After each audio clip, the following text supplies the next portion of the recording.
Yo, what's up, you guys? Your boy Ben Mahari here, representing Mahari Nation Sports Podcast. Much love to the entire LDBC and the entire basketball community. I hope you guys had a good holiday. Hope you guys enjoyed the games, and we're about a few days away from New Year's Eve. So hope you guys stay safe out there throughout this pandemic, and hopefully 2021 can be a little bit better than what it was in 2020. You know what I'm saying? So that just is what it is.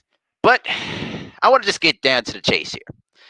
You know, I've tried to defend Paul George several times. If you heard me on Ticket TV's channel, or if you heard me, having my discussions with Two Raw on Ticket TV's channel, I would tell you that Paul George, was basically a star, but I wouldn't say he was a superstar.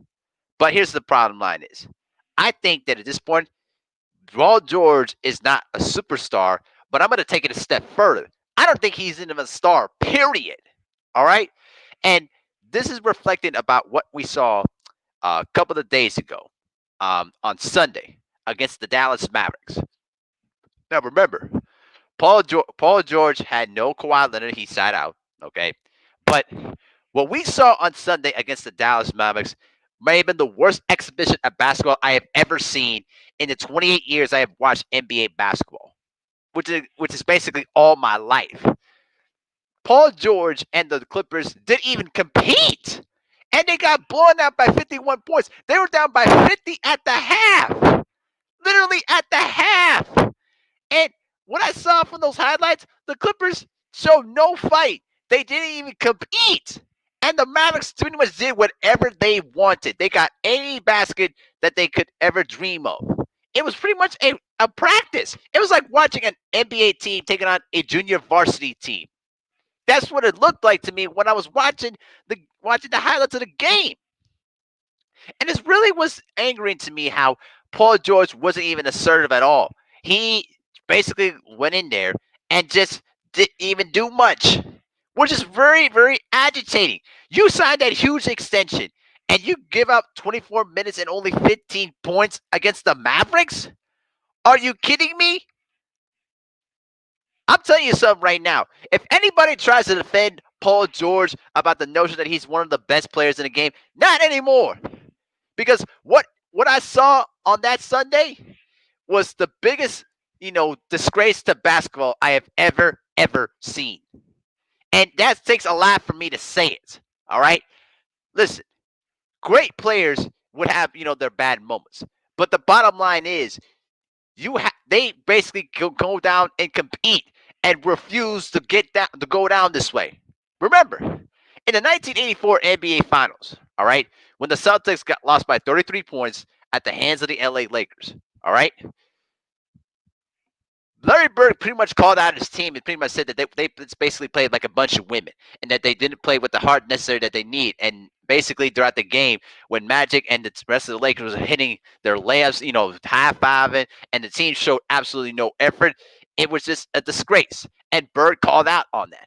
What happened afterwards? The next game, the Celtics played much more physical ball, and they basically turned the series around and eventually won the championship. Okay, I even seen Michael Jordan have horrible shooting stretches. Particularly, I remembered in 1997, against the Miami Heat when they were up 3 games to nothing against the Heat. They pretty much had the Heat, pretty much, dead in the water. You want to know what happened in that game? I'll tell you up in that game because I'm gonna pull up the stats of that game right here, right now. Now the Bulls did lose that game, 87-80. But in the first half of that game against Miami, Michael shot 0 for 11 and only scored 3 points in that game. But then, slowly but surely, he got himself going. He shot 7 of 13 in the fourth quarter and scored 20 points and nearly led the Bulls back into beating the Miami Heat and sweeping the series, even though the Heat won. The point is, Michael kept being aggressive. He kept attacking. He never stopped attacking, even when he was missing shots. That was the point. What I saw with Paul George, I saw none of that. He just basically went in there, didn't try to, lead his team with his play or his vocal leadership. And you want to know what the really most, angry thing about this is? It's the comments that Kendrick Perkins said on First Take. And you know what the shocking part is? I agree with him. And you know how You know how much that takes for me to say that I agree with Kendrick Perkins on what he saw on that Sunday? Are you kidding me? I detest Kendrick Perkins and his commentary. But in this particular subject, he was right. He was right. It was deja vu all over again, what we saw from the Clippers and what we saw from Paul George. This is one of the reasons why that he should have stayed in Indiana. Stayed in that little bubble in Indiana and keep being that star. Because the bottom line is, when he goes against top level talent, Paul George just shrinks and disappears in big moments. When he goes against B level or C level talent, yeah, he's pretty good. Yeah, he could be pretty good. He could have a good night. But then when he goes against the top level talent, you don't even notice him. It's one of the big reasons why the Clippers blew that 3-1 lead against the Denver Nuggets. Like, how can you sit there and shoot a three-pointer and hit the side of the backboard in a game 7 last year against the Nuggets? I don't understand it. I don't get it. I don't understand it. All right? And the fact that this guy keeps making up these excuses like, oh, the coaching, oh, the system, oh, the way the game was officiated and all that. Bro, I don't want to hear it. That's called excuses to me. All right? Great players don't make excuses. All right? I never heard Kobe Bryant, Michael Jordan, or even LeBron James at times don't even make excuses. When they get beat, they get beat. All right?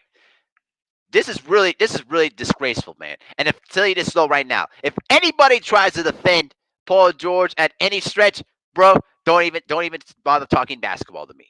All right? Don't even bother even discussing basketball with me because all you're doing is just trolling around with me. Don't troll with my intelligence. All right? Right now, the Clippers, it's listen, the Clippers right now, it's championship or bust for them. Because if they don't get it done this year, it's over. All right. And the worst part is I don't even think that they're a championship team at all. All right. They basically felt like last year that they could basically cruise around, playing this, low management type of, method, and then we could just turn on in the playoffs. No, it doesn't work that way. You have to literally put the effort in to work with chemistry with your team and make it work. All right. You got to have more better chemistry with your team. The event when adversity comes, you can depend on each other. What we saw last year was the complete opposite of that. And now we're seeing the same thing. Even though they had an impressive outing against the Lakers on opening night, all right, they'll show up against the good teams. But when it comes against the mediocre teams or the below 500 teams, then they'll just go ahead and put it on cruise control and not even try. You can't do that when you're an elite team. You have to show up every single night that you play. All right? And Paul George does not do that. We saw that a lot when he was in Indiana, when he was in Oklahoma City, and now you're seeing that with the Clippers. All right? Excuse after excuse after excuse. And listen, I even heard the excuses after Damian Lillard made the 3-point shot from near half court in your face. And basically he said, "Oh, this is still a bad shot." Doesn't matter. He made the shot and he made it in your face. Embrace it. Man, I I cannot attest to you how disappointing this was to watch that horrible exhibition of basketball. All right? It's like these guys just don't compete. It's like there's a bit of a self entitlement attitude that's going on in this version of the NBA that we didn't see in the early 2000s when I was starting to watch basketball, and what you saw in the 90s and in the 80s. All right, there was a bit of a competitive edge with a lot of these players back then that you don't see in today's basketball now, and it's disgraceful. Basically, I had to sit there and watch these Christmas games, and a lot of them were blowouts. It was not basketball. It was basically, a couple of guys just running around the court, just seeing how many points they can get. There was no defensive intensity, nothing like that at all. It was disgraceful. And the fact that these Clippers can sit around here and thinking that they're still the team to beat when they haven't even proved anything, all right, it really should concern you if you're a Clippers fan. So at this point, forget Paul George. Don't mention to him as one of the best players in the NBA. Get it done in the postseason because clearly, bro, what your resume shows, you haven't even gotten it done since you left Indiana. You've had way too many shortcomings, way too many excuses, and your play is basically declining with each passing season. You understand what I'm saying? Let me tell you something. I rip at Russell Westbrook for his decision making on the court. But you know what? I will never rip him on. I will never rip on him on his effort, his intensity, and his passion. Something that is the complete opposite of Paul George. All right. Even though Russell Westbrook can be, can be stubborn, he can be a bit of a pain in the backside a lot of times. All right. You can never question the man's intensity and his passion and his heart. All right. That is the complete opposite to what you see with Paul George. All right. Don't even start to mention the fact that how he disappeared in the playoffs. All right. Paul George is literally stealing money from the LA Clippers. Literally. All right. If you're the Clippers organization, you better start thinking about trading this dude. I'm serious. You better start thinking about trading for this dude and see what you can get out of him. Because eventually, when he becomes a free agent after the player option thing comes around, you better figure out a way to try to get a suitor that's going to basically take his sound. Because listen, there's always going to be a team that will take a chance on him.